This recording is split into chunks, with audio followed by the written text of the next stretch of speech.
It's been a long season. It's in the off season now, but we're not done working. We made a post on Facebook asking for your questions. We got the answers. So, first question. Jake Ward wants to know, what's your pre-round warm-up? Any specific stretches? So as far as a pre-round warm-up, I love to play catch, get a putter out there, get Simon on the other end, play catch for, 15 minutes to a half hour, just kind of get the reps in, just gonna get warmed up. As far as stretches, kind of like sort of yoga-like poses, really trying to stretch out the hips, the legs, get the shoulders ready, maybe do a few push-ups, and really just get a good warm-up in there as far as doing some putting, doing some driving. I like to get there about an hour, maybe an hour and a half before the start of the round. But a lot of the preparation you're going to do before a tournament happens weeks and months in advance. But it's really about just getting your body ready for the round. Second question. Michael Gibney wants to know what you recommend eating before and in between tournament rounds. How do you stay at your peak during the rounds? First off, it's pretty tough living on the road, on tour, to really kind of get a good balanced diet. I try to go to a lot of grocery stores along the way, get fresh fruits, get fresh vegetables. I cut out meat out of the diet. I eat fish, but I don't eat chicken, beef, or pork. I really try to limit that intake. And like I said, it's tough. We try to eat at like good restaurants, good delis, get some good sandwiches going, and really try to eat healthy and try to be conscious of what we consume. During the rounds, I eat a lot of Cliff Bars, energy foods, really just kind of keeping the body going. Once you get hungry, it kind of takes away from your focus and mindset, and you really just want to be satisfied, you want to be energized and just ready to throw any shot out there. So bring snacks during the round. Always have snacks in your bag, always be hydrated, and it's going to help you as a golfer. We got here Maddie Rutatainen. Pretty good. Probably close. Way off, but for Simon, how cold is too cold to play outside? Yeah. It already sounds like a Finnish question. Good time of year. I've played in the Finnish winter for sure. It was probably 10 below 0 in Celsius. And I would say there's no too cold. I mean, there's cold and wet, which is really gross, like around 0 degrees. And that gets nasty. I like even colder than really cold is maybe better than just cold. Makes sense, right? Wow. Like, when it gets really cold, like so cold that it's almost warm again? I'm not sure if I know that. What's too cold for you? As I said, like really, really cold can be better than just like medium cold. So there is no too cold. Especially not for the Finnish players. They play all year long. For sure. And for Simon, there's a question from Derek. You got it. Derek Bodinen. There's a certain disc. Is there a certain disc in your bag that create a huge hole in your game if you lost it? Yeah, of course. Most discs in my bag are pretty important, but like the one mold that is the most important is the PD2. I would say it's the only high-speed driver I can throw full on, full power, without having to be worried to throw sky rollers all day, because you know how my destroyers fly.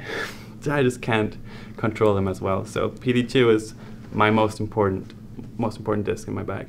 How many PD2s you carry in your bag? Depends on how many I lost the day of. But you'd have to lose a lot to actually have a hole in your bag. Yeah, I probably carry between 3 and 5. Yeah. Something around there. Next question.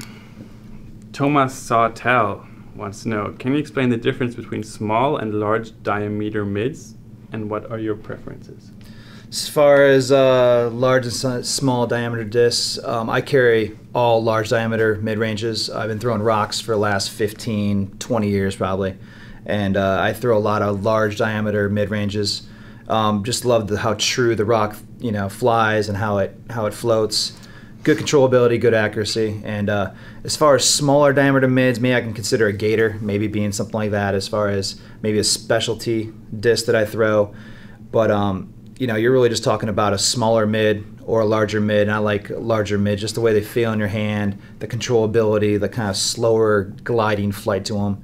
And I think you should try them both, see what works the best for you. Everybody's personal as far as arm speed and control, and if you don't have a rock in the bag, definitely recommend that. Yeah. Simon, question from Nick Eland. Any tips on throwing long drives uphill? Well, besides if you want to throw a long drive, either way, you have to be able to throw long drives.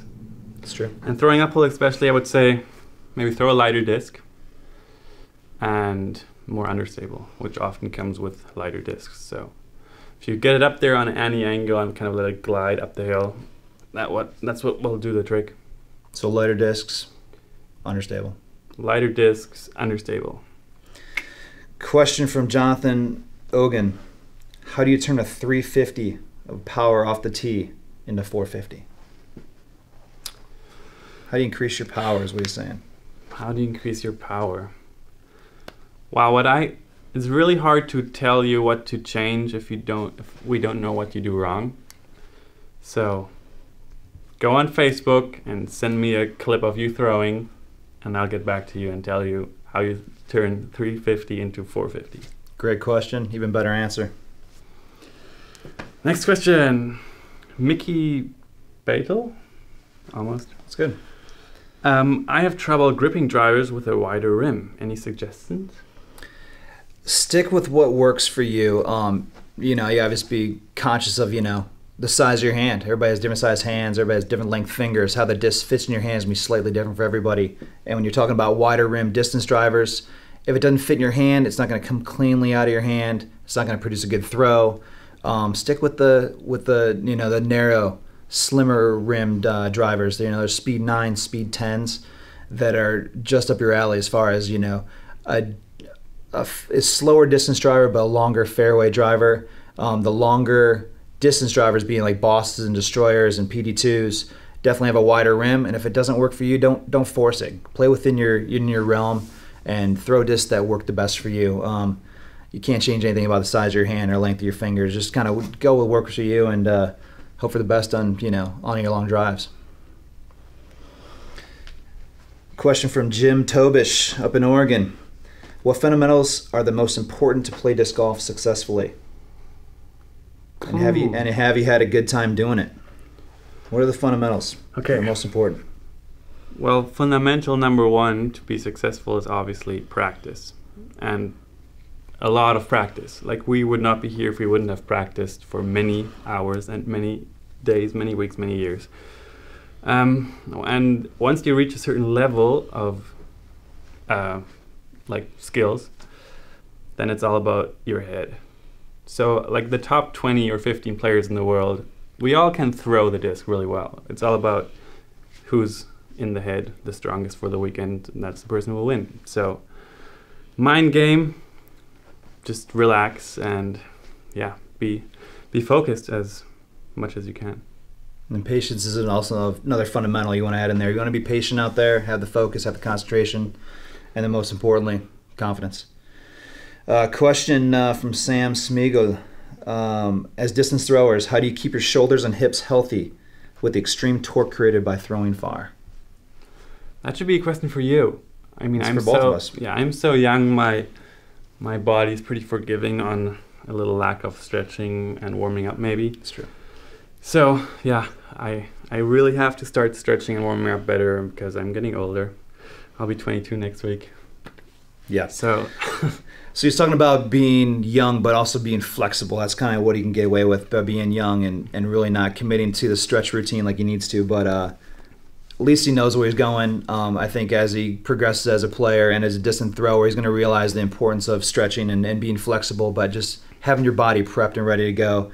And as far as keeping your shoulders and hips healthy, it's really about just training.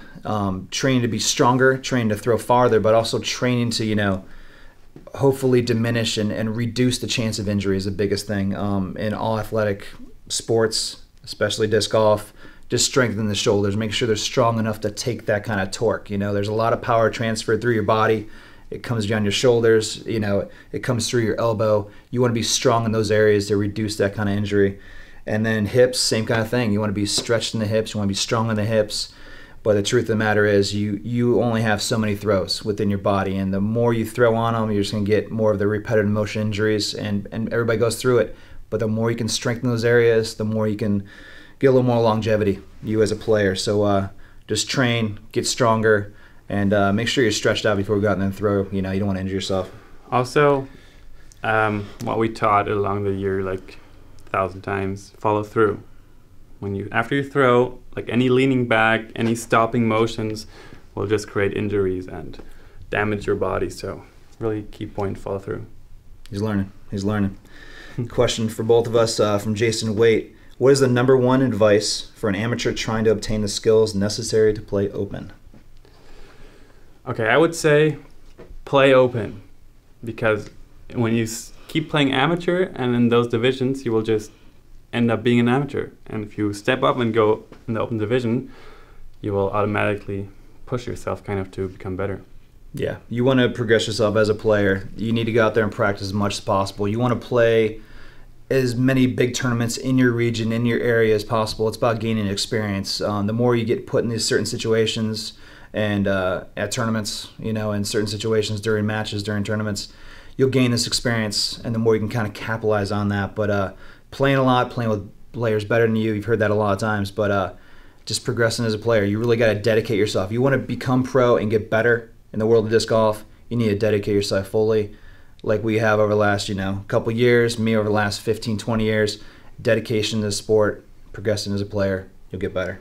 And yeah, like for me, I'm like a perfect example. At the beginning, I was a great player in Germany, but that didn't help me out in the European tour. So I had to go play the European tour to be a great player in Europe, and then I had to come here to be a great player in the US. And it all I had to learn by doing. And that's maybe the only way. Well said. Brad Dunham, what advice do you have for an up-and-coming open player attempting to get sponsored? Say that again?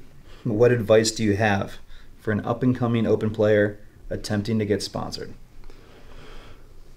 Getting sponsorships in disc golf is pretty much about performance, I would say. Mm-hmm. So if you perform well, if you have a lot of top 10 finishes or even top 5, and best, of course, wins, then companies will notice you and will want to support you, obviously. Yeah, I get that question a lot. There's a lot of players trying to get up in the sport, trying to progress as a player like we're talking about. But if you want to get better, and as an up-and-comer, we talked about the things trying to progress yourself as a player. But if you're trying to attempt to get sponsored, it's about getting noticed. And you're going to get noticed by playing better, finishing toward the top, within your area, within your region, within your state is big, but by performing on the national level against us, against the other top players in the world, that's how you're going to get noticed. That's how, sponsors, manufacturers, disc companies, apparel companies, big companies in disc golf are going to notice you by your play, by your finish. And the truth of the matter is, it really comes down to how you finish in a tournament. You as a player, and if you're a good person and a good promoter, that's another way to get sponsored. But majority of the players, they're trying to get there by your performance itself. So get out there, play a lot of tournaments, finish well, and get noticed is the biggest thing. And wish you all the best. Good luck. Question for both of us from Scott Brown: how often do you guys get to be with your families during the touring season? And do you find balancing family life with disc golf ultimately worth it? Well, you got to experience this for the first time this year. Yeah. So this was my first season, like being on tour, and I've seen my family for like maybe a week or two, maybe a little more, and it's been pretty crazy, really crazy. But I would say it's totally worth it. It's like moving out from home, basically. Just putting yourself out there, and for me, it was always my dream to be on a disc golf tour and compete against the best players. And yeah, I'll see my family over the holidays. So for me, it's definitely worth it. I love doing this. So we're talking about that dedication as a player to the sport you love. If you want to become a better player and you want to get up there on top of the world, you have to dedicate yourself to the sport. And coming from this guy being 21, I've been doing this for 15 years. So I was in his position 15 years ago, first time on tour. 15 years later, it's really a dedication to taking yourself away from what you love most, family, friends, everything at home. They understand what you're doing. They understand you're trying to chase your dreams. You're trying to get out there and play as much as possible, travel the world, and you have a great time doing it. But it comes down to dedication, and they understand your dedication. And trust me, I miss my family, miss my friends. The cool thing about my situation, I'd see my family quite a bit throughout the year. My sister playing on the tour with Nate Doss, and then my parents traveling all throughout the country, all throughout the world, and I get to see them at various tournaments throughout the year. So it works out in my situation, and balancing life and disc golf, it's just part of life. You know, I live disc golf each and every day, and balancing disc golf and family, it kind of becomes one. It's all one for me, and it is ultimately worth it. You know, I think in the end, I think I made the right decisions, and I love the sport. I love the sport of disc golf, and I love the family and friends, and I got to make some great family friends on the road as well. Yeah, totally. The disc golf community, we call it like the disc golf family. So it is basically every weekend we meet our family again. And it's pretty cool. For me, it's a new family, but I love the family. And I obviously miss my friends and family at home, but it just makes it more special to be at home then, and that's also a good thing. Great answer. Here's some Aussie Open questions for Simon.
G'day Simon, thanks very much for taking some time out to answer us a few questions. Looking forward to having you down here in Australia. What part about visiting Australia is most exciting to you? Probably the fact that it's like the most far away of home I've ever been, and the most far away from home I can be. And just Australia, I mean, it's the other side of the world, and I don't know many people who have been there. And just crazy temperatures in the 100 degrees zone. Summertime in Australia.